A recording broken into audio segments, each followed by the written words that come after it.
বন্যা দুর্গত এলাকায় আপৎকালীন সহায়তা বিতরণ শুরু করেছে দুর্যোগ ব্যবস্থাপনা ও ত্রাণ মন্ত্রণালয়। নোয়াখালী, ফেনী, কুমিল্লা, সিলেট সহ 6টি জেলায় নগদ অর্থ ও চাল পৌঁছে দেওয়া হচ্ছে। ফেনীতে সর্বোচ্চ 42 লাখ টাকা বরাদ্দ দেওয়া হয়েছে। এছাড়া অন্যান্য জেলাগুলোতে 10 থেকে 25 লাখ টাকা পর্যন্ত পাঠানো হচ্ছে।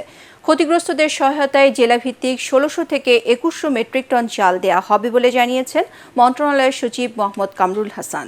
বন্যা দুর্গত এলাকায় তাৎক্ষণিক সহায়তার জন্য দুর্যোগ ব্যবস্থাপনা ও ত্রাণ মন্ত্রণালয়ের কন্ট্রোল রুমের নম্বর হল 0255101115।